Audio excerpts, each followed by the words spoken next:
그럼 별의 집에서 자두를 먹다 슬픔이 기른 시큰 갈등이라는 주제로 강연하실 백미애 교수님 큰 박수로 모시겠습니다.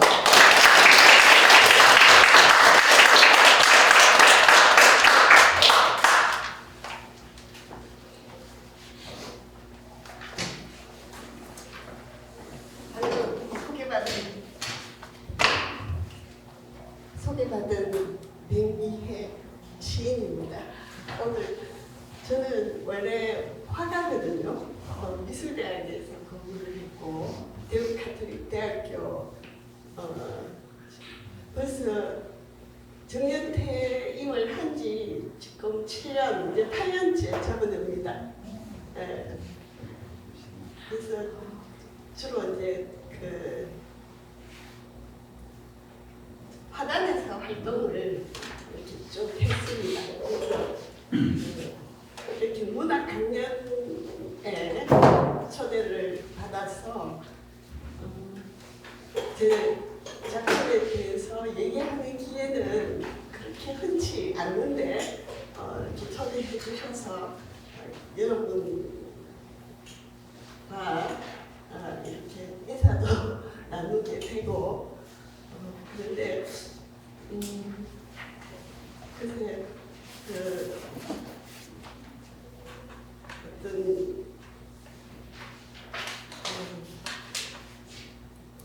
아무튼 모두 그 문학의 뜻을 듣고 계시는 분들이 아마 이 자리에 참석했으리라 생각합니다.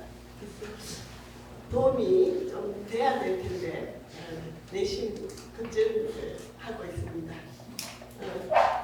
그리고 자료를 제가 준비를 해서 나눠드리는데요.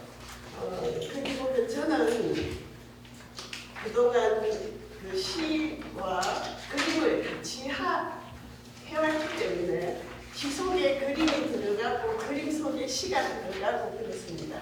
그래서 지금 이번 강의 제목이 별의 집에서 자두를 먹다라는 문제인데, 이 별의 집이라는 시집을 제가 2002년도에 민음사 시집으로 민음사 기획 시집으로 2002년도에 출간을 했던 시집입니다. 그래서 그 별의 집이 이제 중심이 되어 있는 강의라서 일단 그 별의 집하고 관련되는 제 작품을 자료로 만들었거든요. 그래서 그걸 참고를 해주시면 좋은데 일단 그 자료 외에 지금 별의 집에서 자두를 먹다라고 생각 있잖아요. 자두가 도대체 무슨 상관이 있는지 아마 많이 궁금하실 겁니다. 그래서 오늘 이 자리에 제가 저희 집에서 이런 자두를 가지고 와서 다시 맛보게 해드리려고 그랬거든요. 근데 철인만큼 자두가 없어요. 그래가지고 자두 대신에 뭐가 좋을까 생각하다가 자두 맛이 나는 사탕을 한번 구해볼까 생각해서 구하러 다녔는데 제가 지금 자두하고 자두 맛을 낼 수 있는 그런 사탕을 못 구했어요. 그래서 생각하다가 프로폴리스, 오히려 뭐 자두가 아니면 프로폴리스 건강 사탕이 좋겠다 이래서 제가 자두 대신에 프로폴리스 사탕을 갖고 왔거든요. 그래서 강의 도중에 별로 듣기 싫고 아니면은 뭐 좀 지루하시고 이러면은 사탕을 드셔도 좋습니다. 제가 사탕을 나눠드릴게요. 근데 이제 저는 제 이름이 밝혀져 있고 3층에는 이제 뭐 애장품도 지금 전시가 되어 있고 시식도 있고 뭐 이러는데 저는 여기 오신 여러분들의 이름을 한 분도 모릅니다. 되게 한분 아는 분이 이름인데 그래서 제가 지금 자료 중에 그림이 들어있는 부분을 제가 떼가지고 돌리겠습니다. 그러니까 저도 여러분들 이름 정도는 알아야 되겠죠? 네. 이름하고 그냥 전화번호 같은 경우는 적어도 되고 안 적어도 됩니다. 그래서 이걸 나눠 드릴 테니까 여기서부터 주시면 제가 보관하겠습니다. 저도 여러분 사인 받아 놓는 겁니다. 지금 연말이고 그래서 모두들 바쁜 시간이잖아요. 근데 몇 분이나 오실까 제가 별 기대를 안고 있었는데 많이 오셨습니다. 선생님 그럼 지금 네. 사람도 운영하십니까 혹시? 하나는 제가 학교 재직 중에 예. 우리 학교 갤러리가 있어요. 매일신문사 밑에 시우 갤러리라고 있었거든요. 그래. 그걸 제가 한 20년 그 갤러리 관장을 맡아가지고 생각을 했었습니다. 그랬었지. 네.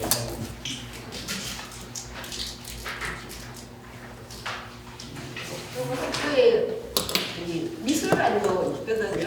김종복 미술관이라고 있어요. 네. 그거는 학교 안에 있는 하양 교정 안에 있는 미술관인데 미술관 관장도 몇 년 하고 갑자기 그리스 소정신 그 시몬이 됐습니다. 그림은 말하는 시고 시는 말하는 그림이다. 딱 떠오르네. 그러니까 아마 그림하고 시가 동행하시니까 네. 어떤 시적 영상이라든가 그림이라든가 전부 다 하실 수 있지 않았을까. 그런 생각이 들었어요. 근데 많이 힘들어가지고 그게 양쪽에 그게 이제 그 작업이라는 게 굉장히 긴장을 해야지 뭐가 만들어지잖아요. 상장이라는 게. 그러니까 두 개를 같이 쥐고 안 놓고 하여튼 끌어왔는데 중간중간 막 너무 힘들어서 놓기도 했다가 또 다시 주워들고 이렇게 했습니다. 제가 그냥 일반적으로 막 제 얘기 하는 것보다도 제가 일단은 이제 제가 할 얘기를 해 나가는데 중간중간에 여러분들이 끼어들어서 다른 얘기 해주시면 더 좋습니다.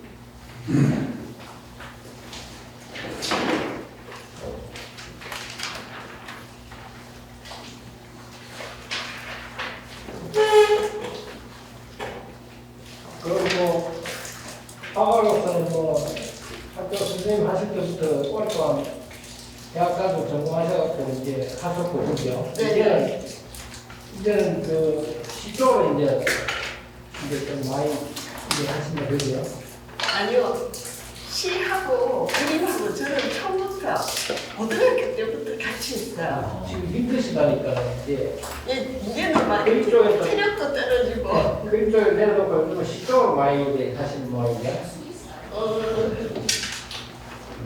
이제 시쪽으로 많이 한다고 볼 수는 없겠네요. 아직 그림도 할 게 많아가지고 그림도 아직 하시고. 네. 하고 있습니다. 결국 이 별의 집이 별의 집에 대해서 일단 제가 얘기를 하겠습니다. 별의 집이 도대체 뭔지를 말씀을 해드려야지. 저는 이제 시와 그림이 어떻게 엮이는지 그걸 이제 제가 설명을 할 수 있기 때문에 저는 저희 부친이 고등학교 미술 교사하셨거든요. 백자, 태자, 호자시라고 명태 그림으로 좀 유명하신 분이에요. 날아오르는 명태라고 명태가 이렇게 헤엄치는 명태가 아니고 하늘로 이렇게 올라가는 명태예요. 그래서 날아오르는 명태, 뭐 소리치는 명태, 명태 작업을 많이 하셨는데 그 아버지 때문에 어렸을 때부터 이제 뭐 그림 집에 이제 그 화실이 있었기 때문에 그 화실에서 화실이 제 놀이터였어요. 그래서 그림을 아주 그냥 자연스럽게 그림을 그리게 된 것 같아요. 그랬는데 그 시절에 이제 아버지가 이제 미술 교사였기 때문에 그 미술 이론 시험을 학생들한테 치게 하잖아요. 그래서 시험을 치면은 그 학생들 그 시험지 답안지를 제가 매겼거든요. 그런데 이제 그때 보면은 아버지가 항상 빠뜨리지 않고 내는 시험 문제가 하나가 있었는데 그게 이제 어떤 문제인가 하면 피라미드에 대해서 뭐 서술하라 뭐 이런 주관식 문제였어. 그렇기에 제가 그거를 다른 거는 뭐 좀 번호가 있어가지고 이렇게 쉽게 채점을 할 수 있는데 그거는 또 주관식 내가지고 나를 이렇게 못하는 거지. 시험 문제 그 점수 내려 하니까 너무 힘든 거예요. 그렇게 해서 제가 피라미드에 관심을 그게 계기가 됐던 것 같아요. 어렸을 때. 내가 시험지 매기고 있으니까 뭐 아주 어릴 때는 아니겠죠. 하여튼 뭐 초등학교 한 후반쯤 이렇게 싶어요. 그런데 그때부터 계속 제가 피라미드이 뭐지 하는 그런 의문을 가졌었어요. 그러고 뭐 더 커서는 또 이제 제가 그런 시험지 별로 이제 매리는 일도 없어지고 이래가 까마득하게 잊고 있었는데 제가 이집트 여행을 하게 된 거예요. 한참 뭐 그때가 2000년도였으니까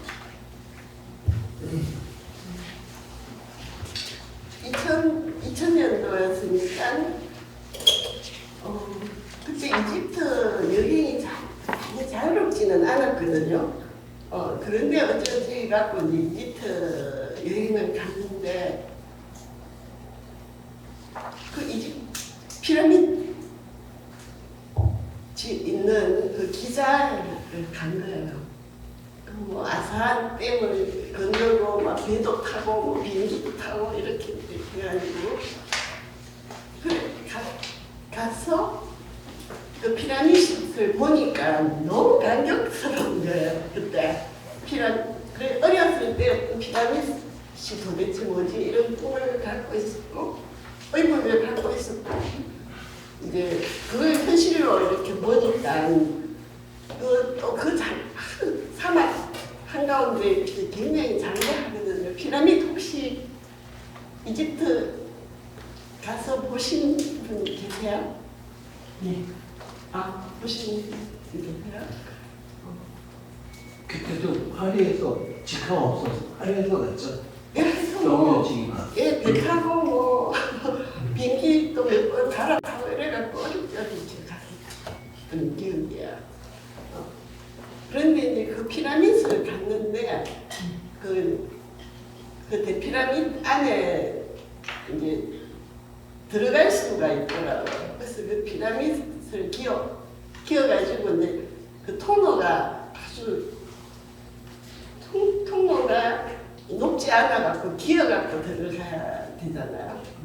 그래갖고 뭐 하여튼 기어갖고 피라미드 그 속에 내부 끝까지 갔었거든요. 그래 거기 또 가갖고 끝에 뭐가 있을까 너무 이제 저는 그 안에 뭔가 막 보물이 잔뜩 있으리라고 생각하고 갔어요. 갔는데 그 안에 텅 비어 있는데 석관도 뭐 석관이 하나 놓여 있긴 했는데 그게 뚜껑이 열려가 그 안에 뭐 아무것도 없어요. 그냥 텅 비어 있는 그 속을 피라미드 속을 보고 또 바뀌어서 나왔어요. 나와서 그 이집트 여행을 한 2년 정도쯤 시간이 지났는데 어느 날 그 이집트 여행했던 거를 내가 시를 써야 되겠다 이런 생각이 들어갖고 시를 쓰기 시작을 했는데 그 시가 지금 그 여러분들한테 지금 나눠주는 시가 꽤 길어가지고 번호를 붙여가면서 장면, 이집트 여행 장면을 떠올리면서 단락을 나누어서 썼는데 어쨌든 9가지를 단숨에 썼어요. 거의 하루 이틀 만에 썼어요.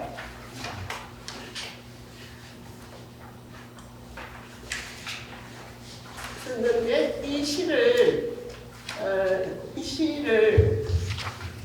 어느 분이 유튜브에다가 올려놔가지고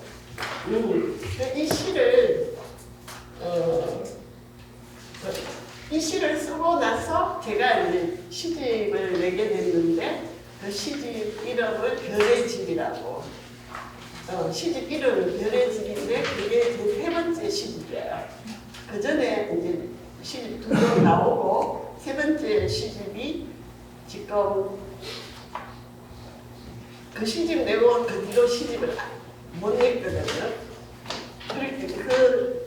그게 이제 별의 집 시집인데 누가 그 전에 지금 중간에 들어있는 그 이건 영상 자극이에요. 영상 자극인데 제가 그 과천 그 현대미술관에서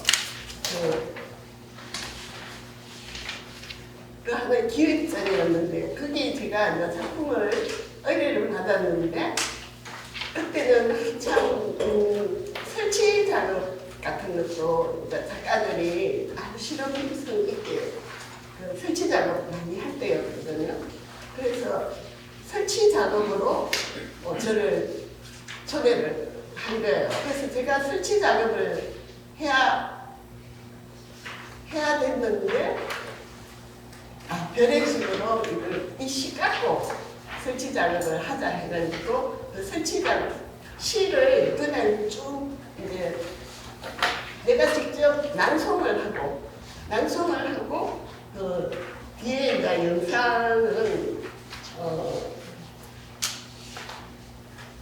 영상을 뭐 보면은 별도 붙이고 뭐 이렇게 했는데 그 위에다가 이제 시가 올라가도록 이런 식으로 해서 그 영상을 만드는데 이게 이제 유튜브에 올라가 있는데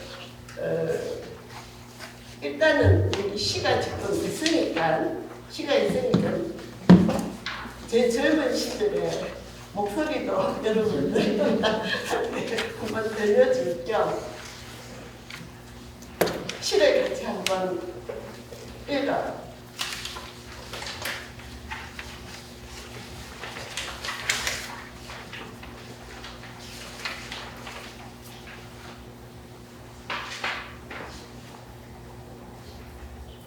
안녕하세요. 네, 조규성입니다. 구독과 좋아요 설정 영상에 큰 힘이 됩니다. 자, 오늘 살펴볼 주제는요. 자, 연준이 던진 충격이라는 주제 나눠봅니다. 자, 그리고 테슬라 100% 폭락을 했는데요. 이유도 한번 들여다보고요. 자, 비트코인도 동반 폭락했습니다. 죄송합니다.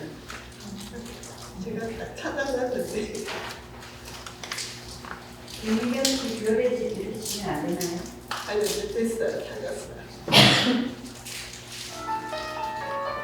바카 같은 내 영혼을 보았어. 자 같이 봐주세요. 별의 집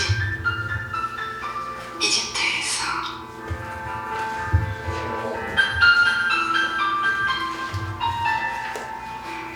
나는 거느껴 울었던가.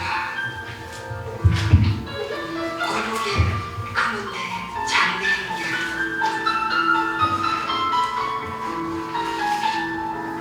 꽃과 별 난만한 그 한밤중에 서스라치던 잠이 깨었지.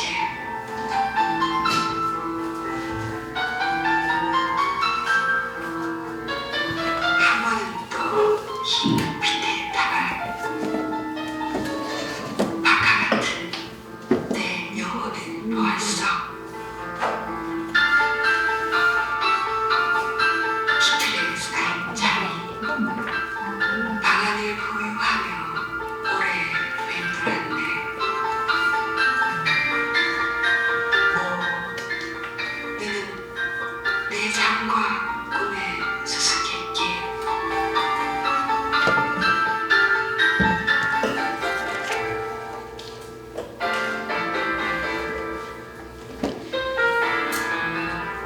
내 삶은 나의 비밀.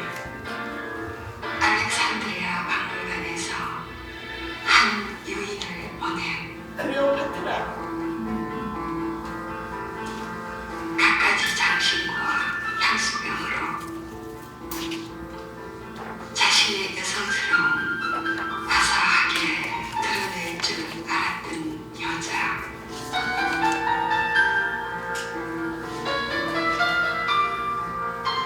사랑으로 살았지만 사랑에 굴복당하지 않던 장엄한 부활의 꿈으로 자신의 미래, 자신의 연인들과 함께 묻었던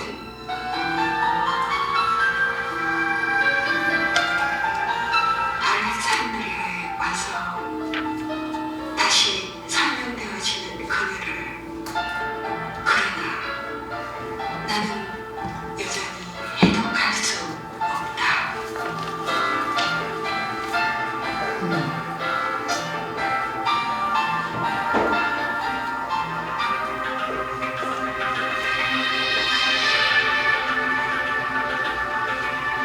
풀리지 않는 고대 사교 문자가 그랬을까? 이름 모를 활자와 알 수 없는 기호, 영문 모를 알파벳과 이상한 조합의 아라비아 숫자들. 그러나 그것은 오래전 그대가 내게 보내신 것.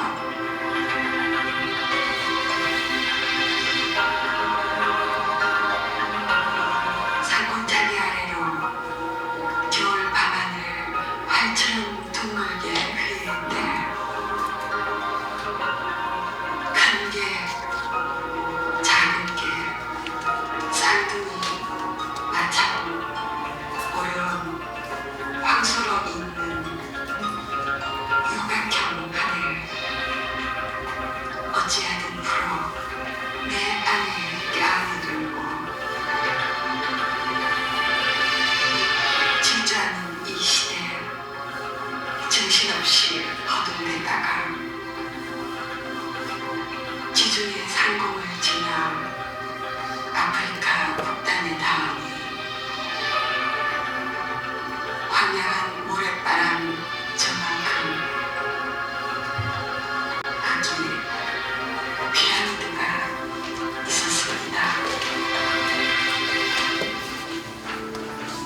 왕관처럼 조각된 꽃봉우리들을 어떻게 피고 지는지 그 비를 훔쳐올 수도 있었으리라. 그러나 나는 꽃 피고 지는 천의 시간 속으로 파랗게 함몰되는 마음 이끌고 나의 강 물 기척 부딪는 소리로 자맥질한다.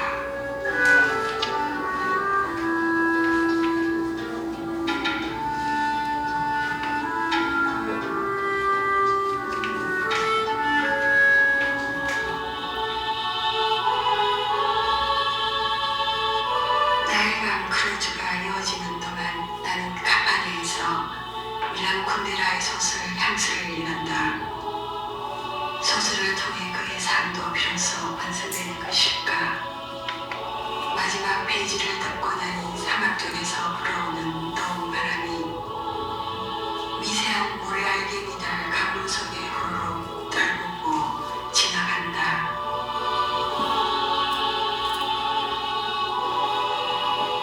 기이한 화강암 언덕과 야자나무와 파피루스 줄기들 늘어서 있는 이북의 강변 풍경들도 서쳐간다. 황각처럼 풍경에 깜빡 빠져들었다가 상행 문자가 찍힌 그림 엽서를 골라 편지를 쓴다. 사실 피라미드 때문에 이곳까지 오게 되었노라 고백하고 싶었지만 간단한 안부 인사로 쓰기를 끝낸다.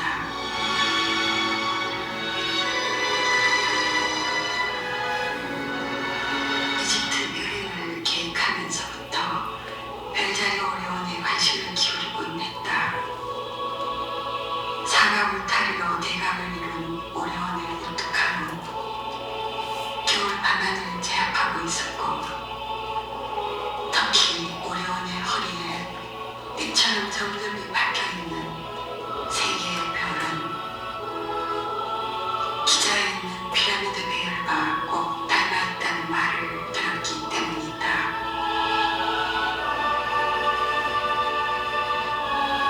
누구였을까?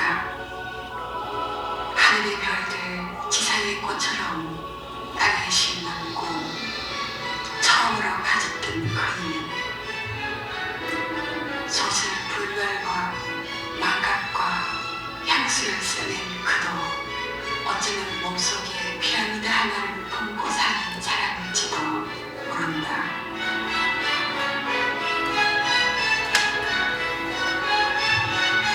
이어포베는 아스완 댐에 닿고 나는 어둠 깃들기 시작하는 나일강의 긴 낙조를 호젓이 지켜보다가 간판을 내려온다. 선실 카페 안에서는 벌써 가리비 축제가 시작되었는지 줄로있는 머리카락 등까지 길게 풀어놓은 이집트 여인의 고혹적인 춤은 깊어가는 밤과 불빛과 여행객들의 여정을 자극하며 유광으로, 배꼽으로, 엉덩이로 마구 흔들리고 있다.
대가리와 번개와 물결무늬 그린 신비롭던 그때가 아버지는 빨간 색연필 한 자루와 시험지 몇 묶음을 내게 건네주셨다. 피라미드는 단순한 무덤이 아니니 무덤이라고만 답한 것은 세모도리로 표해두라 이러셨지. 그 후 피라미드란 간판이 달린 화실에서 잠시 드로잉 공부한 적도 있었다. 디셀도르프의 덩치 큰 여선생은 세 개의 피라미드 모형을 내게 그리게 했다. 그날 나는 피라미드의 배면에 종이가 느들느들해질 때까지 연필선을 반복해서 긋고 움찔렀다. 존재 그 자체만으로도 힘겹던 시절, 차가운 내 살갗 문질러 뜨겁게 불 피우고 싶었을까? 습기 찬 날씨 때문에 더욱 태양 가까이 있을 피라미드를 떠올리며 소묘에 몰두했었다. 피라미드 속 좁은 통로를 사람들 기어서 들어가고 있다. 그렇게 부복한 몸, 내 중심에 가서 닿는다면 내 잠과 꿈의 수수께끼 풀 수 있을까?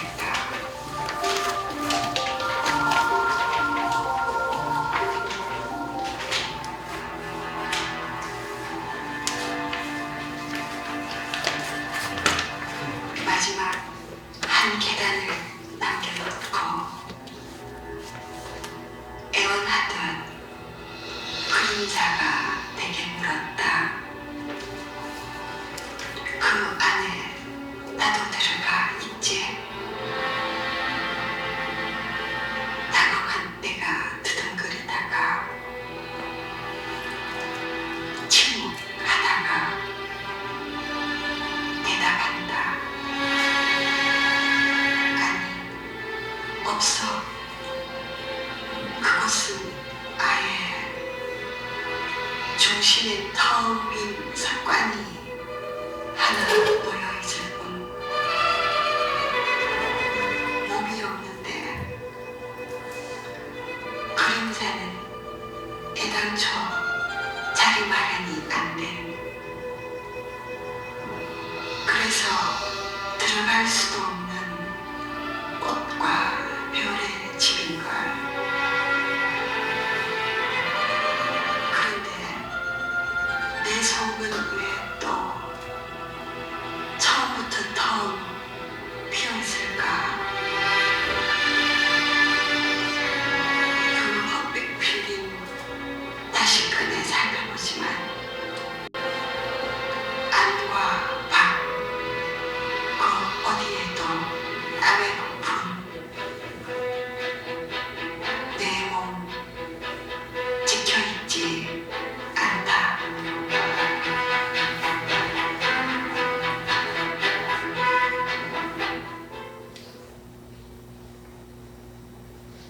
시간을 견디는 자만이 시간에 빠져나갈 수 있다는데 몸이 없다면 몸 없는 내가 몸 없는 그대 기다리고 또 기다린다면 카이로 박물관 특별 전시관에는 기다림을 빠져나온 순금의 꿈이 미라 새 몸을 만들고 있다.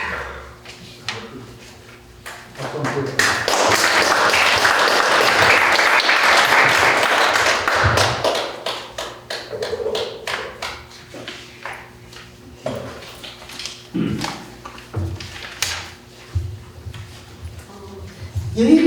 여행시거든요. 그 이집트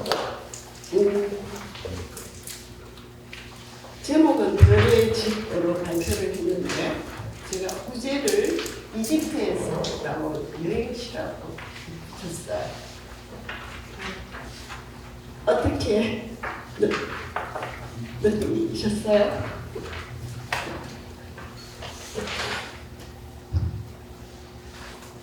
시간 좀 현실감이 없죠. 감이 뭐라고 감이 그래요? 감이 없어. 근데 말씀드리고 네네. 목소리가 일단 이제 지금보다는 훨씬 더 예쁘죠? 아름다우시고 네, 그 이제 혼림이 굉장히 잘 들려서 좋았고요. 근데 저는 이제 개인적으로 이집트 여행을 가보지 못했는데 그 주변에 갔다 오신 분들이 굉장히 이집트에 대해서 굉장히 많이 말씀 많이 하시더라고요. 네. 원어민으로 가고 싶어하는 곳이라고 얘기 많이 하셔서 그래서 이제 있던 실 있는 동안에는 왠지 피라미드 안에 들어가 있는 듯한 네, 그런 느낌을 받았습니다. 네. 살짝 도망지와의 에피소드도 살짝 들어있네요. 그런 걸 아니라면 클레오파트라 그 박물관이 그 알렉산드리아에 있더라고요. 그래서 우리가 클레오파트라에 대해서 그래도 많은 얘기를 듣고 있고 저도 클레오파트라고 영화도 보고 이래 잘 안다고 생각을 했는데 이제 막상 가서 보니까 뭔가 그때는 이집트 하여튼 그 여행 기간이 그때 내 제자가 하나 있는데 그 제자애랑 같이 갔어요. 같이 가서 이제 근데 그 여행 기간이 저는 너무 좋았어요. 너무 이렇게 뭔가 현실감이 잃어버린 채로 여행을 했던 것 같아요. 그리고 아주 어릴 때부터 이제 피라미드 막 그러니까 어떤 경우는 뭐 점수를 어떻게 줘야 될지 너무 고민도 나 혼자 많이 하고 이랬기 때문에 우리가 잘못 매기면 이제 아버지한테 야단맞고 피라미드는 단순한 무덤이 아니다. 그렇게 무덤이라고 답한 거는 그거는 점수 많이 주면 안 된다 그러고 그 저는 이제 어린 마음에 물론 이제 그때 그 집에 그 아버지가 화집을 많이 하고 계셨어요. 뭐 일본에서 나오는 잡지 이런 것도 미술 잡지도 많았고 이래서 뭐 그런 거 통해서 이제 그 뭐 내부의 그림들 또 많이 보고 있었고 뭐 나대로는 이제 그 정보를 막 좀 캐려고 관심을 많이 가졌었는데 아무튼 이제 그거는 그 현장을 딱 가니까 정말 너무 좋은 거예요.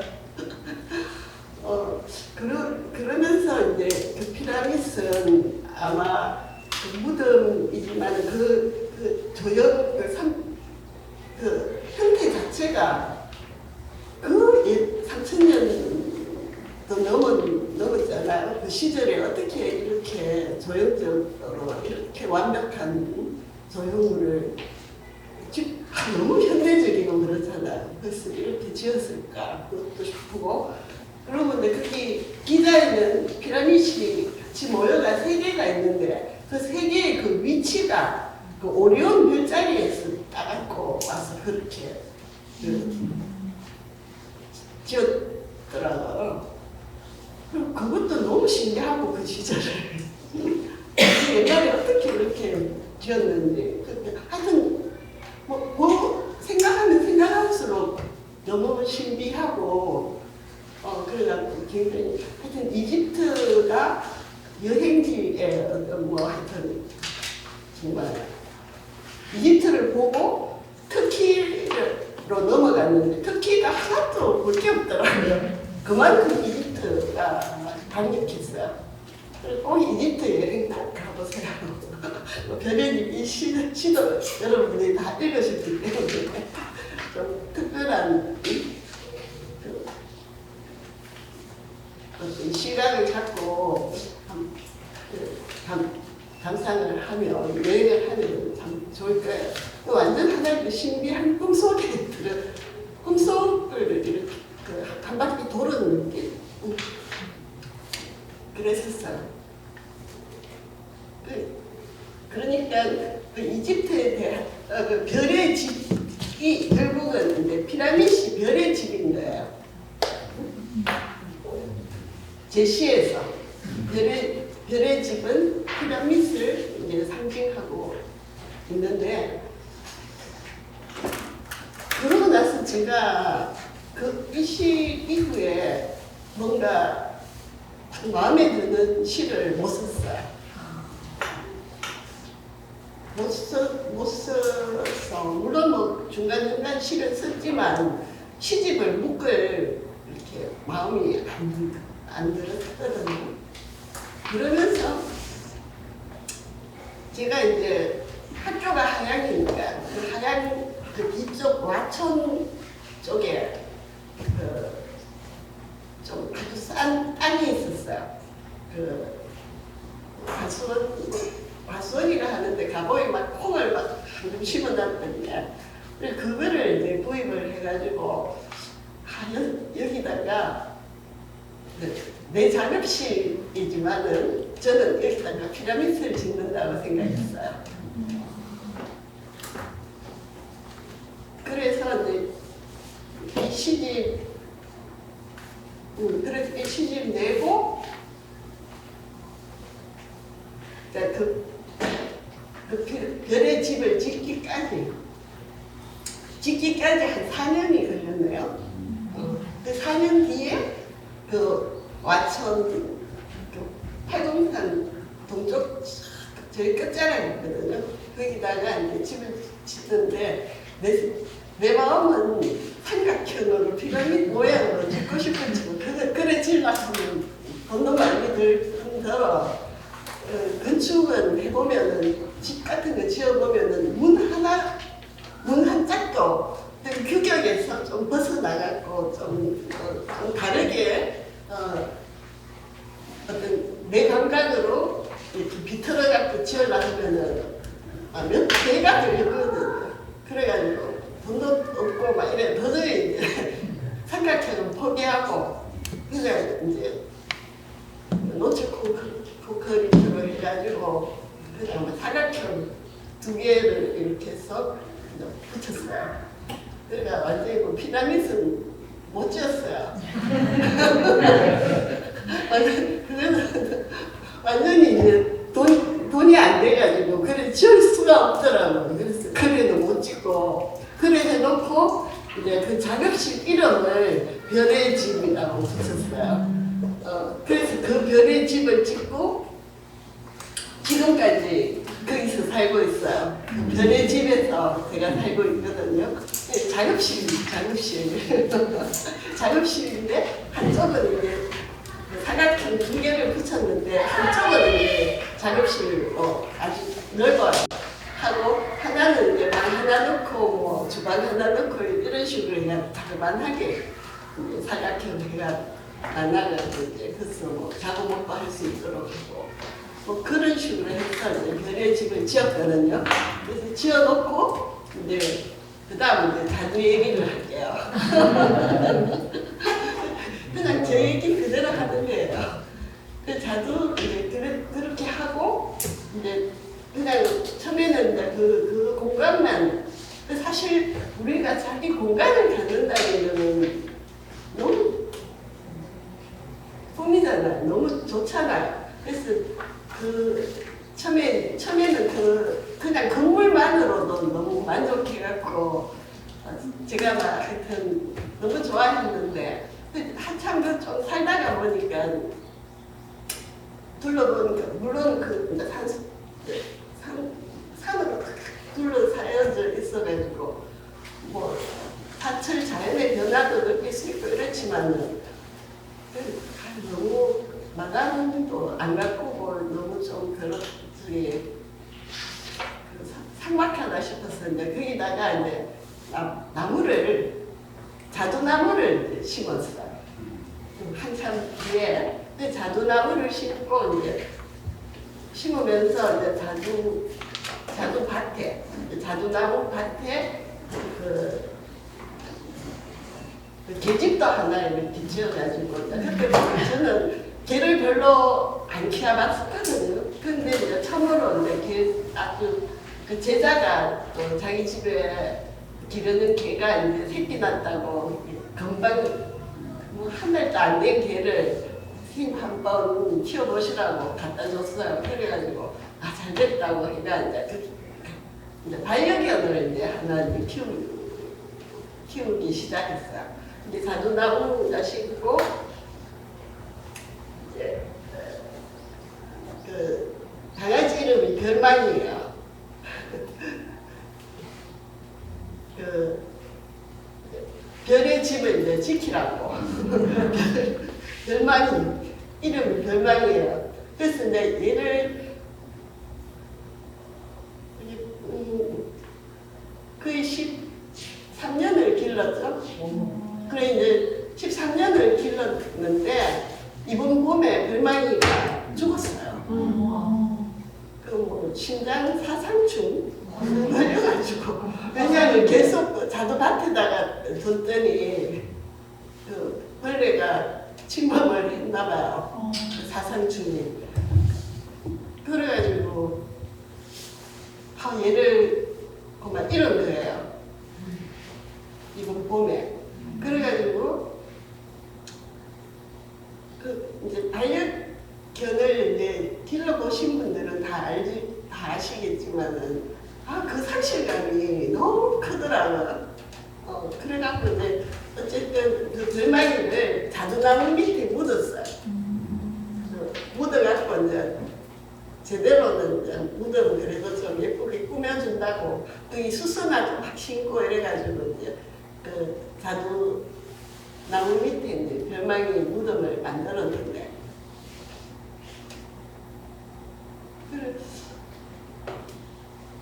근데 이제 그게 올 봄이었거든요.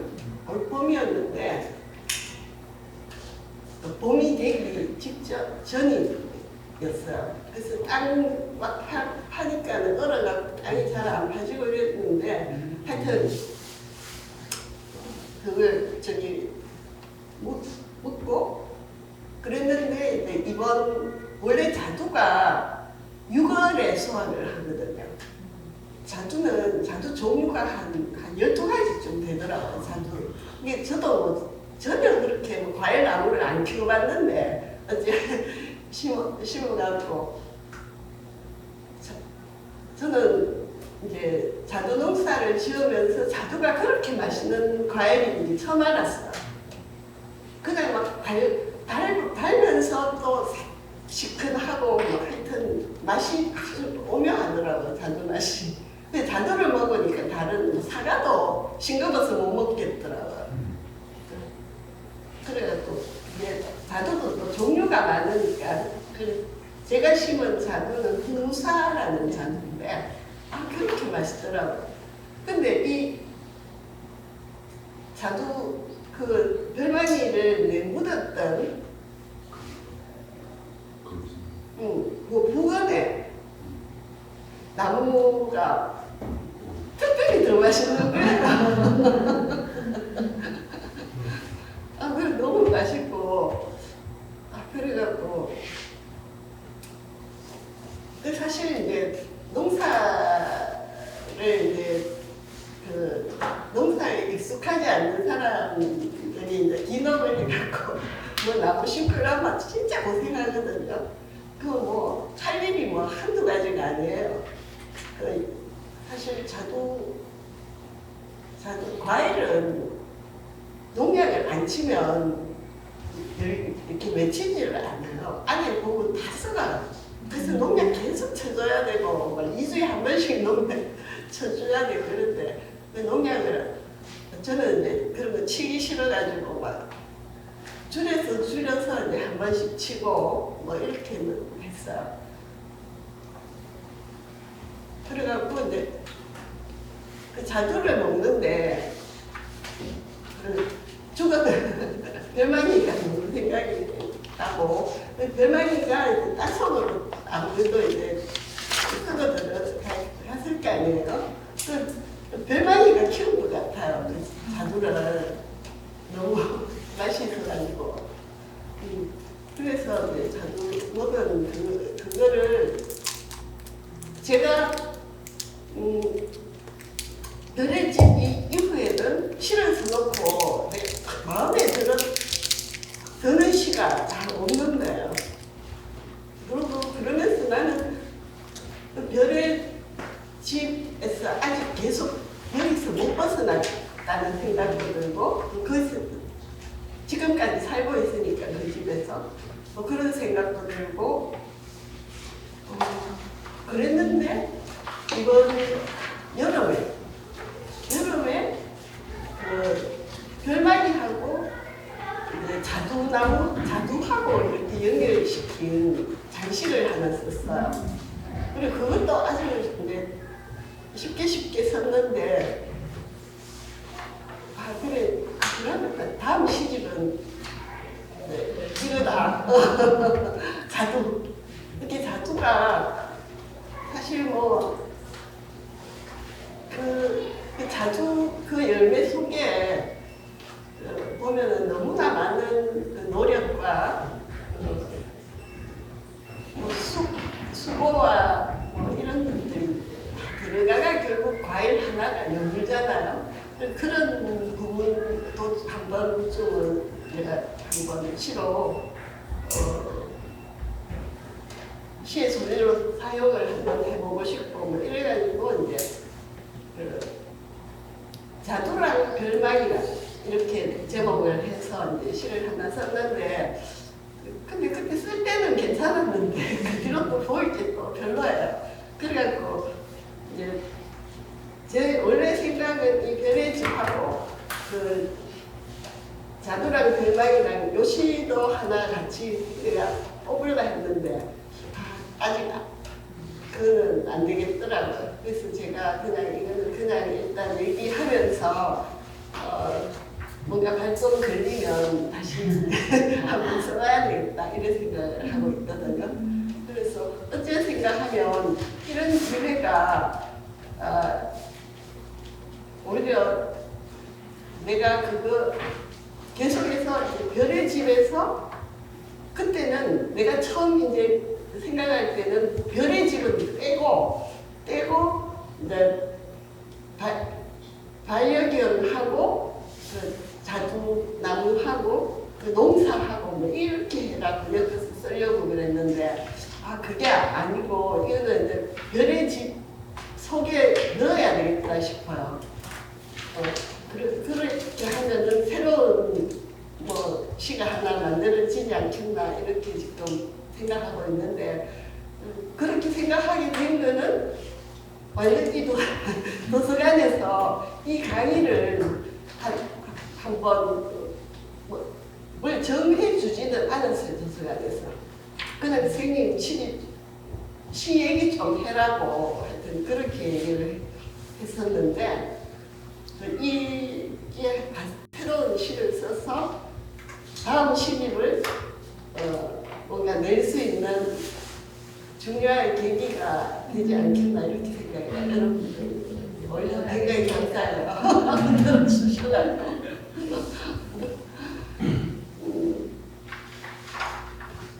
질문 하나 드려요. 네.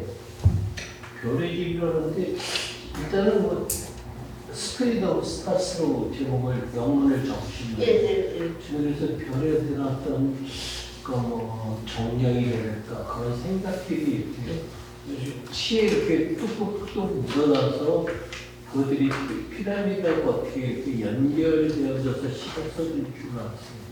근데 굳이 별의 집이라고 그거는 집이라는 거는 어떤 우리가 아까 내가 공간에 대한 얘기 잠깐 했죠. 그러니까 그냥 뭐 별로 써도 되겠지만은 별의 집이라고 했을 때는 하나의 그 공간인 거예요. 피라미드도 그것도 하나의 공간이고 우리가 사실 그 내 방을 갖는 거 그것도 하나의 자기 공간을 갖는 거죠. 거잖아요. 그러니까 그게 그 예술하는 사람들한테는 절대적으로 아주 중요한 그 공간을 갖는다는 게 굉장히 중요할 것 같아요. 여러분들도 아마 그 문학에 대한 꿈을 갖고 계실 텐데 공간부터 먼저 이렇게 만들어 놓으세요. 그 속에 자기를 집어넣어야지 그 절대적으로 자유로운 공간, 자기 어떤 자기 얘기를 할 수 있는 공간. 우리가 삶이 얼마나 복잡해요, 그죠? 복잡해 할 일도 많고, 뭐 해야 될 일도 많고, 그죠? 그래서 사실 그런 어떤 순수한, 아주 순수한 그 피라미드 같은 공간, 안이 다 비어 있는 공간, 그 공간이 작업하는 사람들한테는 꼭 필요해요. 그 공간을 무슨 마련해 놓고 그 속에 이제 자기가 들어가서 살아야지 뭐 시도 또 뭐 소설도 뭐 그림 마찬가지고 물론 뭐 여러 종류의 시가 있죠. 시가 있는데 그냥 일상 속에서 이제 시를 쓸 수도 있고 뭐 그렇죠. 근데 제 경우는 그래서 저는 이제 어릴 때부터 내 공간을 꿈꿨던 것 같고 그래서 공간을 만드는 게 중요했어요. 특히 이제 또 그림은 작업실 공간이 사실 꼭 필요하잖아요. 근데 시는 골반 같은 데 들어가서 원래 쓰잖아요. 그랬는데 그 골반도 괜찮죠. 그것도 자기 피라미드, 자기 공간. 아마 공간을 제가 강조하기 위해서 집이라고 집자를 넣은 것 같아요. 예. 네.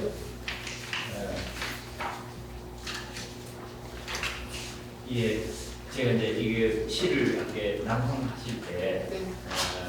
그 장면이 이제 9장면까지 있었는데 마지막 장면에서 이제 우리가 시침법을 써가지고 마지막 장면은 영으로 나와 있는데 그 영이 이제 그 풍기에 있는 마지막 그 피라미드의 공간이 아닌가 이런 생각을 하고 제가 하나 오늘 배웠습니다. 예. 그리고 이제 그러니까 아버님이 이야기하신 그 피라미드가 결국은 나만의 공간을 가져라 라고 이야기하신 하루라고 생각이 또 들었고 또 이제 지금 여기 마지막 이제 장면 몸이 없다면 몸 없는 내가 몸 없는 그대 기다리고 또 기다린다라는 그 키우신 반려견의 목소리가 이렇게 들려 있어가지고 다음에 이제 다음 시집이 그 자두하고 이제 그 이야기가 나오면 꼭 제가 참석을 하고 싶고 그때 정말 자두를 한번 맛을 보고 싶습니다. 그리고 개인적인 생각은 이제 저도 시를 좀 이제 쓰고 있는데 이제 요게 각각 이제 그 9장면까지 있는데 요게 시집에 이제 그 챕터마다 요게 들어가면 아주 의미가 있을 것 같은 그런 생각이 듭니다. 요게 시집의 챕터에 이 챕터를 이렇게 해서 요 말이 안 그러면 시에 요게 위에서 이제 그러니까 요 시가 작은 글씨로 있고 그 다음에 나머지 시가 또 결국은 쌤 시인데 그게 그렇게 구성이 되면 페이지를 달리라는 얘기신가요? 요게 이제 구성을 뭐 9챕터로 되고 이제 0챕터 총 10챕터로 만들어서 시를 이렇게 해서 거기에 쌤 시를 쓰면 굉장히 또 그저 시가 안 그래도 제가 요 밑에 오셨을 때 시집을 한번 볼 수 있나 그러니까 이 도서관에 이제 지금 2004년도인가 이렇게 발행이 되어 있어가지고 구하기가 굉장히 이제 지금 여기는 없다고 그러더라고요. 그런데 이제 인터넷에 검색해 보니까 시집값이 또 너무나 싸게 또 해놓으시더라고요. 5,000원밖에 안 하더라고요. 그래서 이제 구매를 같이 하기는 실수인지는 모르겠지만 그게 있습니까? 예, 있습니다. 있어가지고 너무 꼭 제가 구매하고 미리 알았다 그러면은 제가 구매해서 진짜 성명을 받고 나중에라도 받고 싶어가지고 제가 전화번호를 남겨놨습니다. 그래서 그거는 감상평인데 시집 사인 칸에서 그거를 표기해 놓으십시오. 저는 또 다른 분하고 예. 붙일까봐. 제 아는 동생이 또 그쪽에서 전만 공장을 하고 저는 그 팔공산에 그 응성동에 그 다락원이라는 거기서 제가 시를 공부하는데 그래. 장쌤 예, 대우시 이렇게 예. 사장님 아, 그런데 꼭 제가 한번 이야기해서 초빙을 하라고 꼭 이야기를 하고 싶습니다. 예, 이상입니다. 네, 고맙습니다.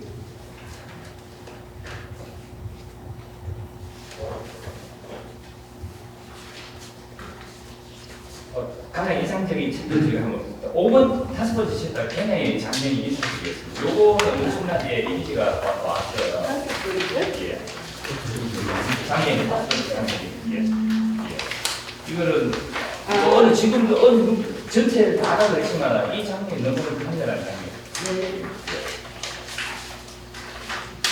이게 그 크루즈를 예. 타면은 그 크루즈에 보니까 뭐 예. 시간 정해갖고 뭐 춤도 추고 예, 예. 뭐 이러더라고요. 근데 요게 이제 요새 이제 사실 젊은 사람들한테 저기 황유원이라는 작가가 있는데 시인이 그 작가는 이제 인도나 이렇게 그 경면을 분석하는데 네. 아마 한 스님이 영향을 받는 것 같아요. 예. 이그 젊은 작가보다 훨씬 이거는 진짜 한 장면으로 네. 시국을 해도 될 정도로 제가 한 시국도 같이 했었거든요. 네. 그리고 이진환과 또 한데 이것도 전체 시국을 한번 제가 한번 또 이야기를 한번 들어보겠습니다. 예.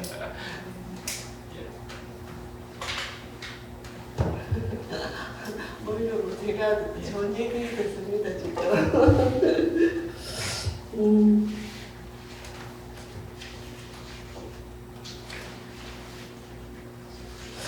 그런 걸 보면 이번에 저기 그 한강 씨가 노벨 문학상 받으셨잖아요.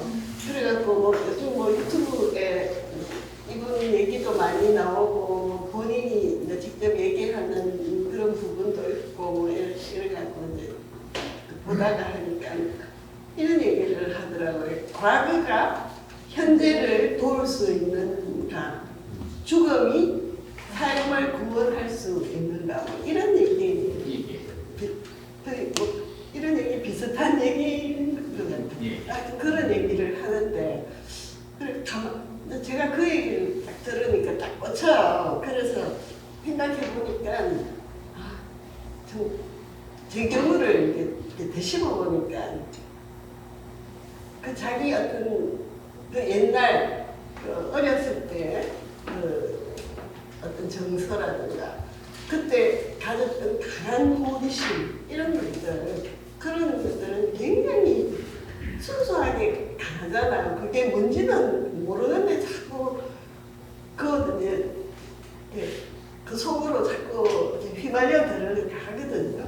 그래서 그것도 일종의 과거고 과거에 내가 살아온 공간이고 그런 것들이 진짜 예술 문학 하시는 분들한테는 참 중요하다 그런 생각이 들더라고요.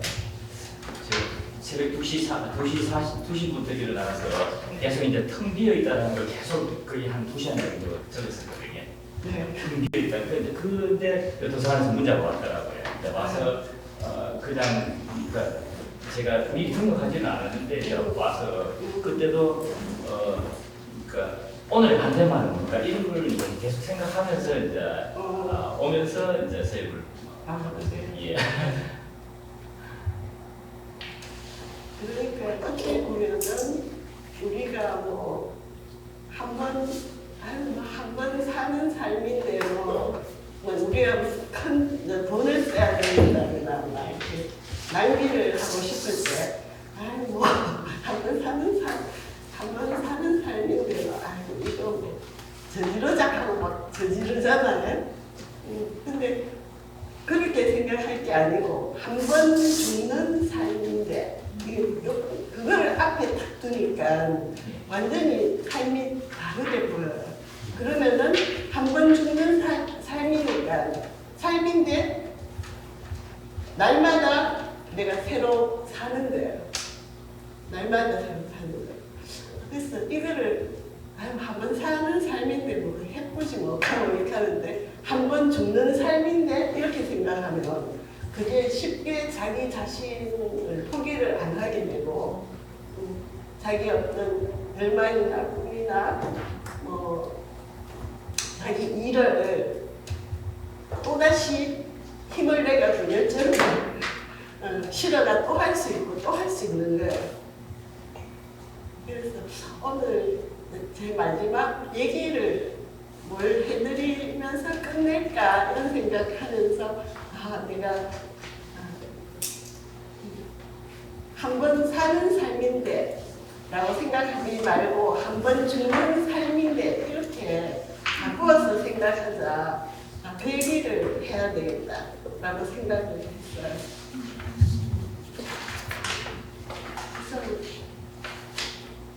그래서 더 뭐 여러분들이 더 뭐 하실 얘기 있으면 하나만 더 질문하겠습니다. 네. 올 초에 12월 초에요. 정혜원 작가가 이제 와서 강연을 하다가 아마 저기 교수님도 많이 들으시겠지만 시를 잘 쓰는 비결이 뭐냐라는 질문 같은 거 많이 들으셨을 것 같아요. 이런 강연을 했고요. 근데 이 정 작가가 이게 글을 잘 쓰는 비결은 자기는 뭐 just connect라고 그러더라고요. 다만 연결해라. 뭐 철학, 문학 이런 것들이 모든 것들이 관련이 없어 보여도 이렇게 자세히 보면 다 연결돼 있구나. 네. 그 연결져서 글을 쓰던가 하면은 뭐 좋은 작품이 나올 것 같다라는 코멘트를 해주셨는데 혹시 저도 시를 안 써지고 하는데 시를 잘 쓰는 비결이라든가 그런 거 교수님 어떤 생각이 갖고 계시는지 이렇게 하면은 시가 잘 써질 것 같다 뭐 이런 거.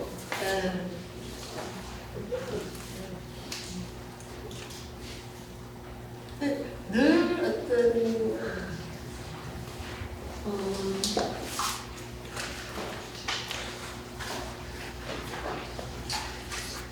사랑하는 마음 너무 흔한 얘기지만은 그게 열정을 잃어버리면 시 못 쓰거든요. 열정이라든가 관심, 뭐 사랑, 사랑이라 하니까 이게 너무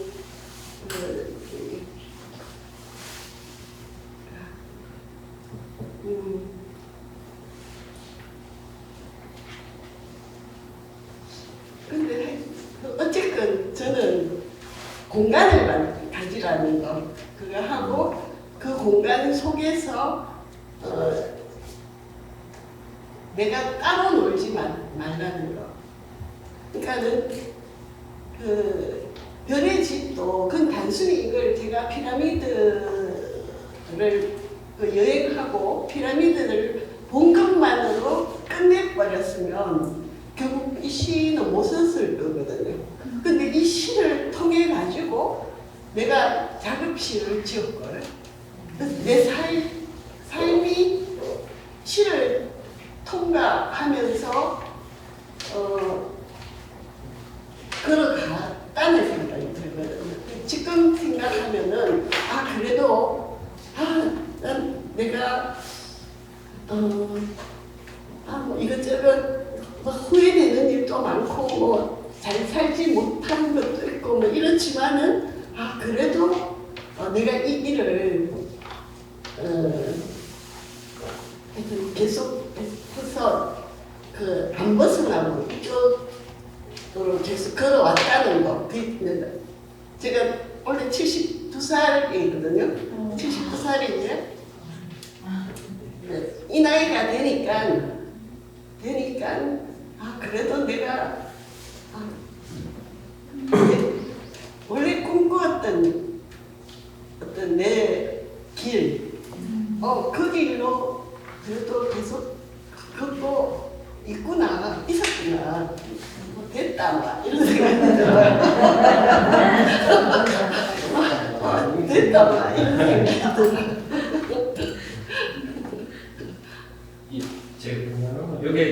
시를 읽다가 제가 궁금해졌는 게 이 이제 글자들이 과연 몇 자일까 이게 이제 굉장히 궁금했고 제가 이제 그러니까 사경을 하거나 이제 필사를 할 때 네. 요게 선생님이 그 작품을 아직 이제 만드셨는지 모르겠지만은 이렇게 세 개, 그러니까 동양에서 그 삼태성이라고 오해라고는 하지만은 그게 삼태성 그게 이제 문학의 성이라고 이야기를 하는데 그거를 이제 피라미드 형태로 해서 요거를 다 한번 적어보고 싶다라는 생각이 들었습니다. 제가 사기를 그렇죠. 그 작품 이해가지. 예. 그 작품 선생님께서 직접 어떤 거지? 요 밑에 오니까 책을 천권을 쌓아놔서 크리스마스 탑을 만들더라고요. 예. 마찬가지로 이거 뭐 크리스마스처럼 해도 되고 그게 이 작품이 굉장히 될 것 같습니다. 이게 크리스마스 추리를 만들어도 되고 제가 한번 일단 한번 글자를 한번 도전해보겠습니다. 예, 아이고 감사합니다.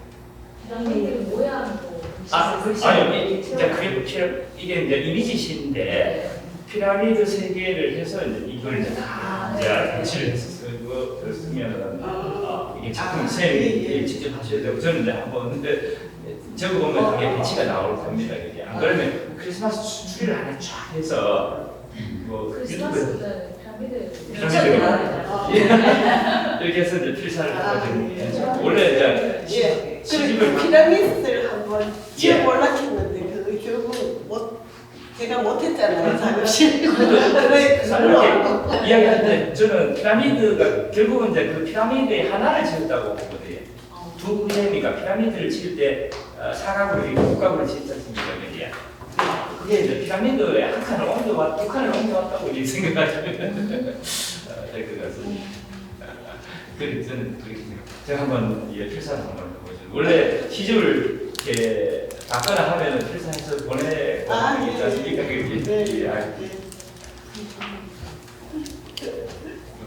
저 이야기하시네.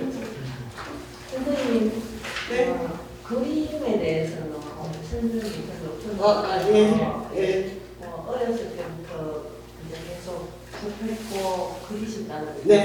과거에는 어떤 거를 그렸으면 또 현재는 어떤 거를 그리고 있고 또 시와 그리 접목을 해서 하는지 또 어떤 계획이 있는지 제가 그 작업을 한 10년 단위로 해서 주제가 어떤 작가들은 한 주제 갖고 평생 하시는 분도 있어요. 근데 저는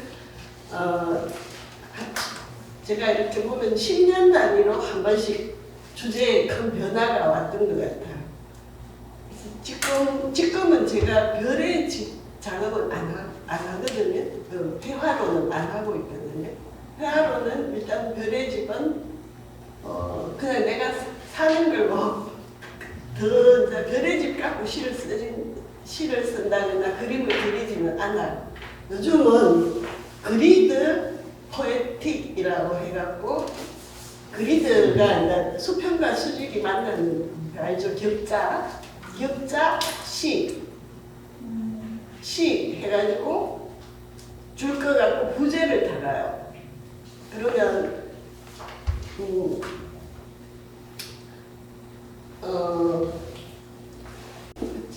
지금은 제가 최근에 하고 있는 거는 제가 크게 5번 바뀌었다 그랬죠. 근데 첫 번째는 제가 땅 따먹기라는 작업을 했었거든요. 점하고 선하고 면만 이용해갖고 작업을 해가지고 첫 개인전을 땅 따먹기 갖고 작업을 했어요. 개인전을 했어요. 그러니까 우리 지도 교수님이 와가 망고를 하시면서 뭐 벽지가 아까워 망고를 하셨어요. 근데 뭐 그 소리 하셔도 나는 점과 선과 면이야말로 이거는 회화의 가장 기본 요소이기 때문에 이걸로 작업해보겠다 해갖고 땅 따먹기 작업을 하다가 하다가 보면 진짜 너무 심심해요. 맨날 점 찍고 뭐 선 연결하고 뭐 그거 하다가 보면 너무 심심하고 막 극하던 시기에 제가 독일의 신표현주의가 그 파단을 휩쓸었어요. 80년대 80년대 한 초중 초반부터 독일 신표현주의라는 아주 이렇게 담부스게 이렇게 그리는 어째 보면은 우리 서예하고도 조금 접목도 되고 그런데 그래가지고 제가 독일에 디셀도르프 쿠스타 가겐이라는 데가 있어요. 디셀도르프 그 세계에서 우리 백남준 씨는 잘 알죠? 근데 백남준 선생님이 그 교수로 있었어요. 디셀도르프에. 그래갖고 제가 디셀도르프로 유학을 갔어요.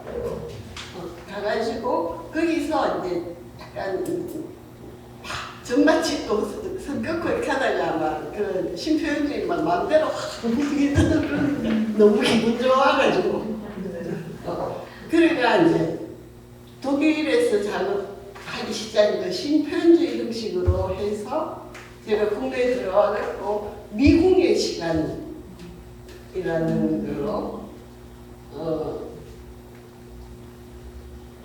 작업을 하고 독일 들어가지고 미국인 시간 제가 그 신표현주의 형식으로 작업하고 그 다음에 제가 꽃피는 시간 했어요. 그 꽃피는 시간이 제 두 번째 시집에 보면은 그 민음사에서 출간한 건데 에로스의 반지라는 시집이 있어요. 그리고 그 시집 안에 보면 꽃피는 시간에 대한 장치가 들어있거든요. 그래서 꽃피는 시간, 그 꽃을 저는 꽃 그 자체를 그리는 거는 싫어했어요. 나는 꽃을 그리지만 꽃 그리는 하나가 아니라 나는 그 꽃이 그 피는 어떤 그 환경 주변 꽃이 한 송이 피기 위해서 꽃이 팍 이렇게 터지가 필 때는 그 수관과 물관을 다 닫아버린대요. 자기 어떤 그 꽃을 피기 위해서 자기 어떤 모든 체액을 갖다가 잠가버린대요. 그래 그때 꽃이 필 수 있대요. 그리고 그런 이야기하고 뭐 이제 꽃을 피우는 시간, 그 시간에 대한 관심 이런 게 있어가지고 꽃 피는 시간 해가 또 한 10년 했어요. 근데 꽃 피는 시간은 잘 팔렸어요. 화랑에 내놓으면은 화랑에서 막 자기들 팔아준다고 막 전시하다 그러고 그랬는데 그래가 처음에는 몇 점 파니까 기분도 좋고 또 그렇대요. 그래가 좀 이제 화랑에서 하다 하고 했는데 그 하다가 보니까는 화랑에서 쌤 요 그림 말고 요 그렇게 해주시면 그 뭐 살 사람 있다고 뭐 하면서 하여튼 뭐 그런 주문도 들어오고 그래가지고 꼭 그만 그래야 알려주시고 잘못하다가 큰일 나겠다 싶어서 나 이제 꽃 안 그린다 하면서 극하고 별의 집으로 넘어왔어요. 별의 집 지금 여기 그림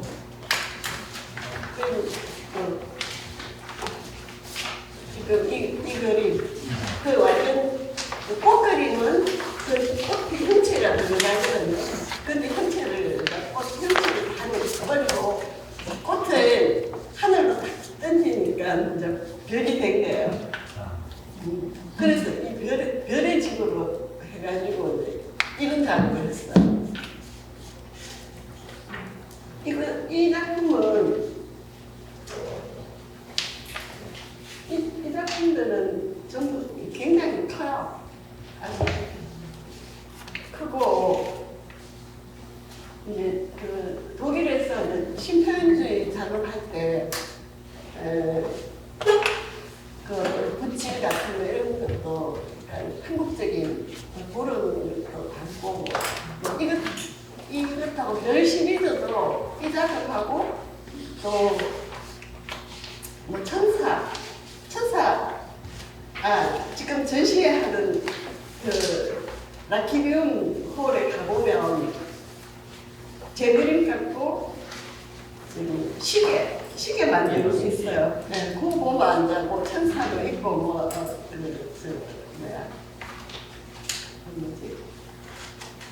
천사도 있고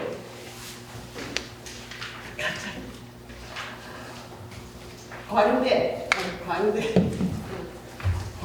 있고 뭐 이런 그런 그림을 조금 이제 약간 역사실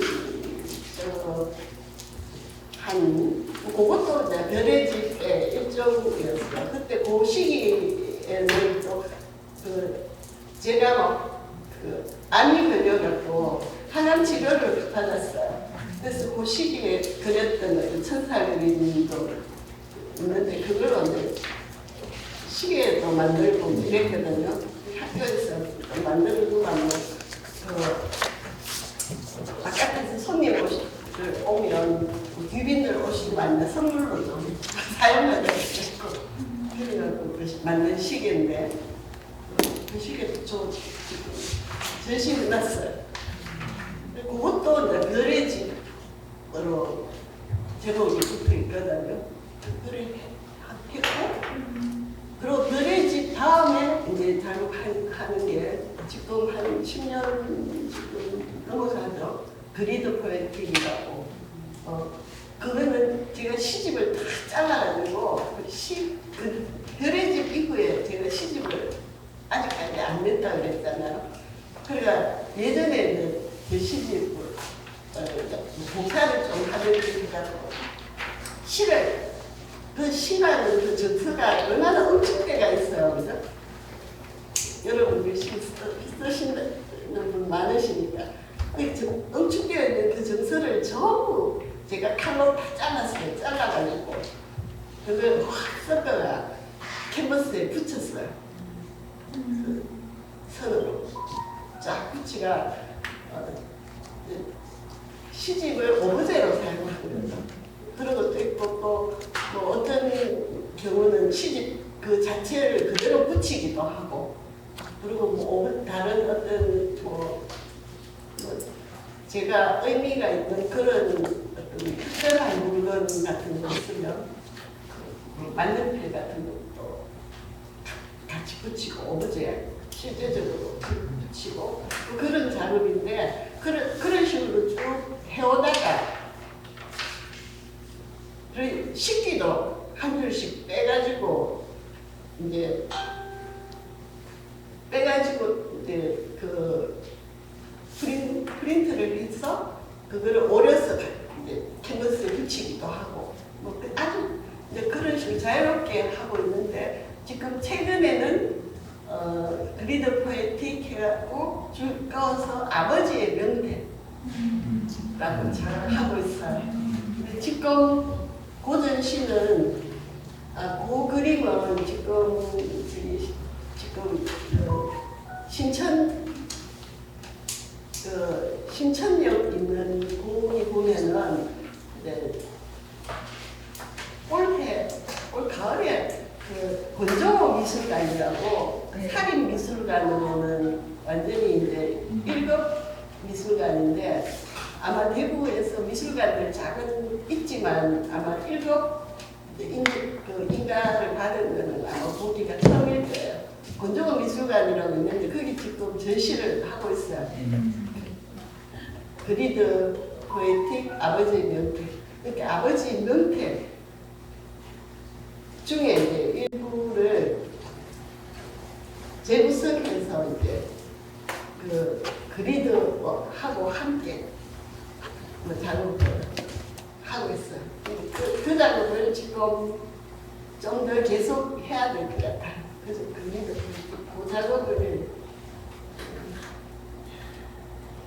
그 작업을 어떻든 이제 나 나름대로 완결시키는 게 제 지금 과제예요. 그래서 시에 이제 나이가 들고 하니까 에너지가 딸려가지고 두 개를 같이 못하겠어요. 지금 시도 이제도 쓰고 싶거든요. 해가지고 시집도 다시 내야 되겠다 싶어도 한데 아직 그도는 제가 문단에서 물론 이제 처음에 이제 등단하고 이럴 때는 뭐 저도 뭔가 교류도 하고 했는데 요즘은 완전히 탁 이렇게 발을 안 들이고 일단은 작업만 하고 그림만 하고 그거부터 일단 마무리 지어놓고 뭐 시정리를 해야 되겠다 싶어. 두 개를 같이 하다가 보니까 정신없어요. 편하고.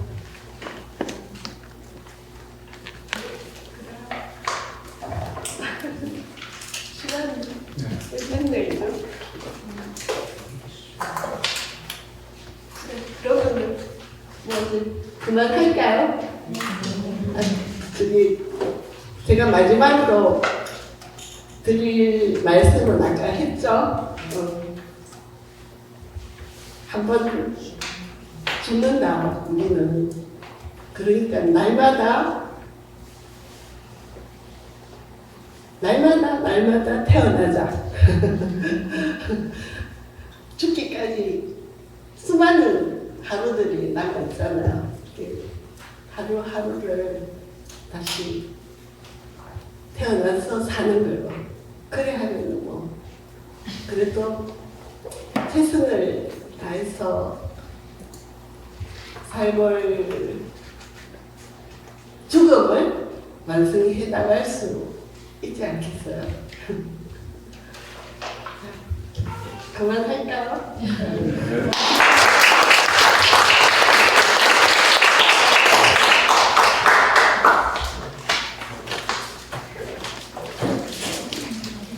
잘 먹겠습니다. 네.